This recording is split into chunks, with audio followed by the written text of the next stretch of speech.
मेरा मत मेरी हुकूमत। नमस्कार, मैं आपके साथ सागर मिश्रा, न्यूज इंडिया। आप देख रहे हैं आप चौथे चरण का मतदान और प्रक्रिया लगातार जारी है। और मैं हूं आपके साथ नितीशा बंसल। लगातार हम सुबह से ही तमाम अपडेट्स आप तक पहुंचा रहे हैं। हमारे तमाम रिपोर्टर्स ग्राउंड जीरो से सीधी तस्वीर आपको दिखा रहे हैं। यूपी में चौथे चरण के लिए मतदान जारी है और 9 जिलों की 59 सीटों पर मतदान हो रहा है। लगातार हम आपको बता रहे हैं ताजा अपडेट। यूपी में 1 बजे तक 37.45% मतदान हुआ है। 1 बजे तक का अपडेट आपकी टेलीविजन स्क्रीन पर। लखनऊ में 35.09% मतदान, सीतापुर में 1 बजे तक 38.62% मतदान, बांदा में 1 बजे तक 37.60% मतदान, फतेहपुर में 1 बजे तक 40.07% वोटिंग हुई। पीलीभीत में 1 बजे तक 41.21% वोटिंग। लखीमपुर खीरी में 1 बजे तक 40.47, रायबरेली में 1 बजे तक 37.22 मतदान हुआ है। 1 बजे तक 38.13% वोटिंग हुई। हरदोई में 34.45% मतदान वहां पर भी।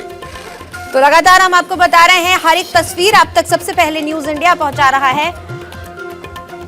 और उन्नाव में 1 बजे तक 38.13% मतदान हुआ है।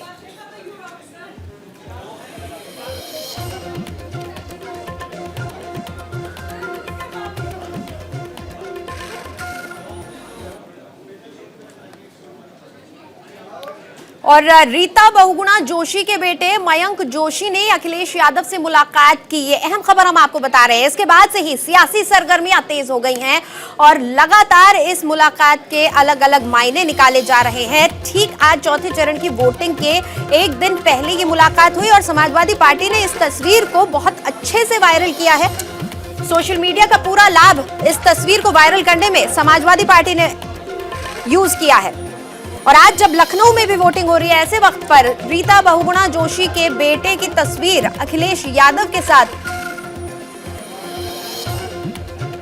और हमारे संवाददाता विवेक तिवारी ने मयंक जोशी से बात भी की। आइए सुनवाते हैं आपको क्या कुछ कहा मयंक ने।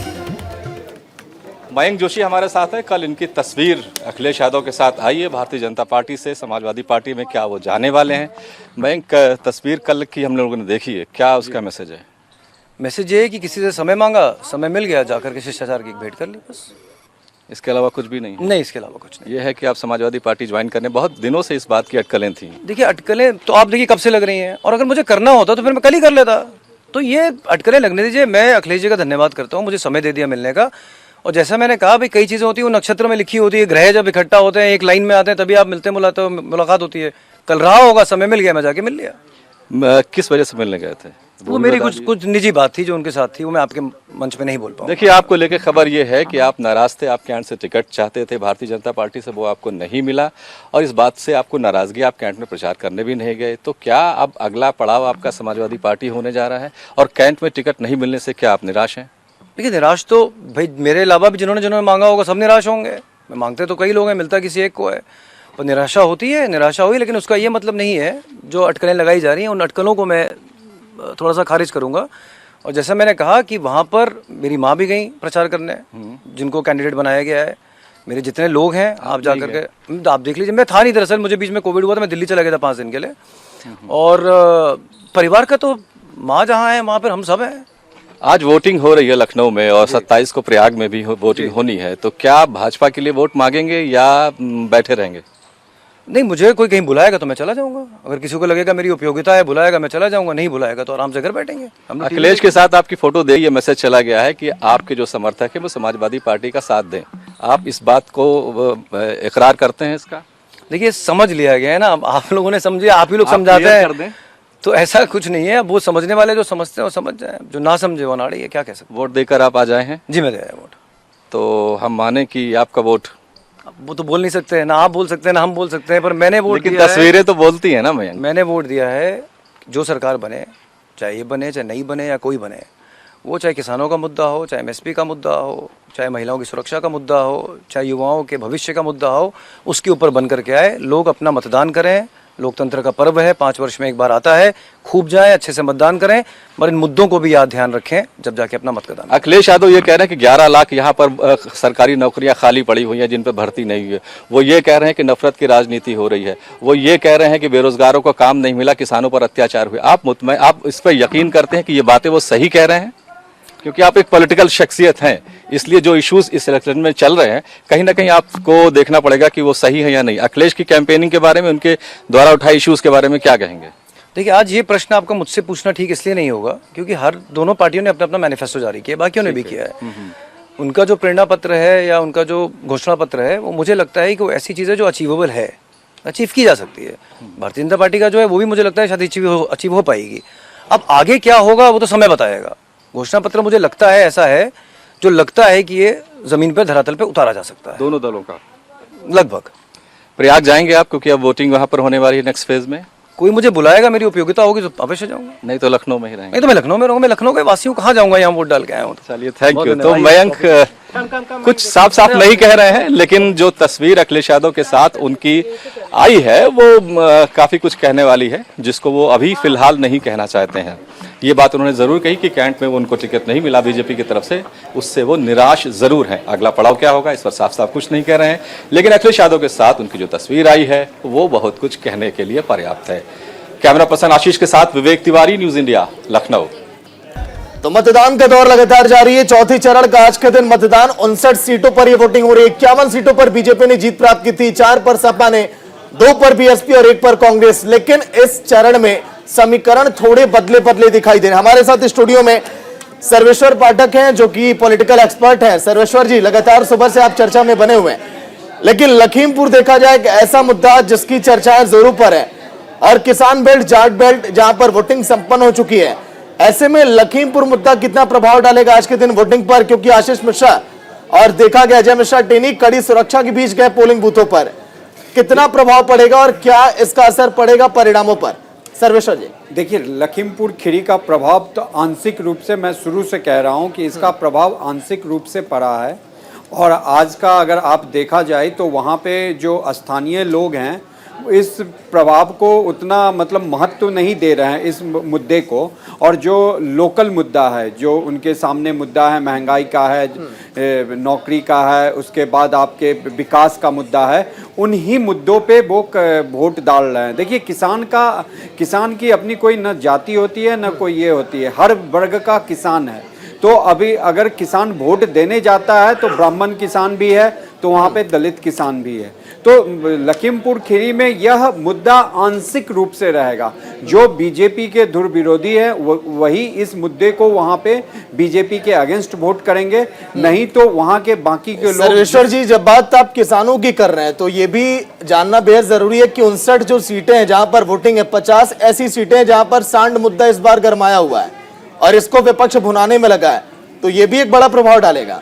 देखिए, आपका कहना सही है। अगर हम पहले चरण, द्वितीय चरण, तृतीय चरण का देखें तो पहले चरण में क्या था, पश्चिमी उत्तर प्रदेश गन्ना किसानों का मुद्दा, द्वितीय चरण तक। तृतीय चरण में जो किसानों का बेल्ट आया, जो यूपी में पूरे भारतवर्ष का 30% आलू की उपज होती है, और वो तीसरे चरण में चला गया, तो वो वहां पे भी मुद्दा था। लेकिन जिस तरीके से गन्ना किसानों का मुद्दा बनता है, आलू का मुद्दा आज तक हमने नहीं देखा। भले उन किसानों को उनकी उपज, उन आलू के पैदावार का भले उतना पैसा मिल पा रहा हो या नहीं, तो किसानों का जो हाल है या उनकी जो समस्या है वो हर पार्टी के साथ बनी आ रही है। लेकिन अगर देखा जाए, जैसे आज के अपने भाषण में भी प्रधानमंत्री जी ने कहा क्या कि छोटे किसानों की बात आज तक किसी ने नहीं की और हमारी पार्टी कर रही है। और बीजेपी ने उन्हीं छोटे किसानों को लाभान्वित करने के लिए छोटे छोटे, जैसे किसान सम्मान निधि योजना से उनके खाते में डायरेक्ट बेनिफिट ट्रांसफर करके पैसे पहुंचाए,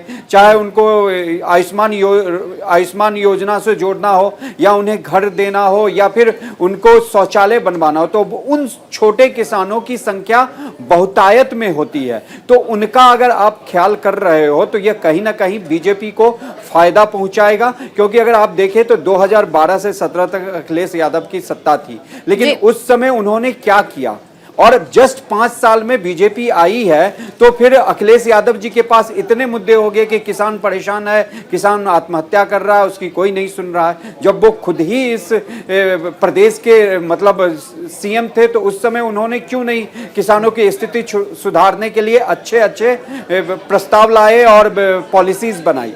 बिल्कुल सर्वेश्वर जी, लखीमपुर खीरी के साथ ही इस बार सबकी नजर लखनऊ पर भी है। देखिए लखनऊ में 9 सीटों में से जो 8 हैं पिछले चुनाव में बीजेपी के पास थी, और इस बार बीजेपी ने ईडी के जो डायरेक्टर रहे हैं उनको चुनाव मैदान में उतारा है। योगी जी के कानून मंत्री भी चुनाव मैदान में है, लखनऊ से ही चुनाव लड़ रहे हैं। तो लखनऊ का जो समीकरण है वो भी इस बार काफी दिलचस्प बन रहा है। सुबह से ही हम देख रहे थे तमाम जो प्रत्याशी हैं पूजा पाठ में लगे हुए हैं। जी आपका कहना सही है नीतिशा जी। देखिए लखनऊ जो है एक वीआईपी सीट हो गया, पहले भी था। जैसे अपर्णा यादव जी वो पिछली बार लोकसभा का चुनाव वहीं लखनऊ के कैंट क्षेत्र से लड़ी थी लेकिन हार गई थी। तो जो राजेश्वर सिंह जी है, इवन सुब्रमण्यम स्वामी जी को आपने देखा होगा, उन्होंने भी ट्वीट किया था कि लखनऊ के लोगों आप राजेश्वर सिंह जैसे ईमानदार छवि के नेता को अवश्य वोट दें और इनको सेलेक्ट करें, क्योंकि राजेश्वर सिंह जी की जो छवि है वो बहुत ही ईमानदार आईपीएस ऑफिसर आज ईडी ने कार्रवाई भी की है। कार्रवाई उधर महाराष्ट्र में हुई है, लेकिन जाहिर तौर पर कुछ ना कुछ असर तो चुनाव पर भी होता दिखेगा ही, क्योंकि कानून एक बड़ा मुद्दा उत्तर प्रदेश के चुनाव में बना हुआ है। हमारे साथ बने रहिएगा आप। एक अहम खबर इस वक्त आ रही है, उसका हम रुख कर लेते हैं। मशहूर शायर मुनव्वर राणा आज अपना वोट नहीं डाल पाए, लेकिन उनके परिवार की बाकी के जो लोग हैं उन्होंने अपने मत का इस्तेमाल किया है, जिसको लेकर हमारे संवाददाता विवेक तिवारी ने मुनव्वर राणा से बातचीत की है। आइए सुन लेते हैं। जाने माने शायर मुनव्वर राणा साहब आज अपना वोट नहीं दे पाए, क्या हुआ? पोलिंग बूथ पर इन्हीं से पूछते हैं। सर पता लगा आप वोट नहीं दे पाए, क्या हो गया? हमारे नाम की पर्ची नहीं मिली, सिर्फ पत्नी का वोट लिस्ट में नाम था, उनकी पर्ची मिल गई। पर्ची थी नहीं तो हम गए ही नहीं। हम नहीं, आप बूथ पे गए थे या क्या हुआ? नहीं गए, पर्ची नहीं मिली? हमने पर्ची मंगवाई थी। अच्छा, यहाँ जो सभासद है उनसे।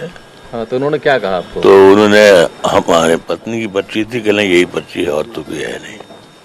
मतलब आपकी पर्ची नहीं थी, आपकी फैमिली में दूसरे जो हैं उनका था? हाँ। इससे पहले कभी किसी इलेक्शन में ऐसा हुआ हो? नहीं, अभी तक तो हम हिंदुस्तान में थे। तो अब क्या कहा जा सकता है, दुख की बात है।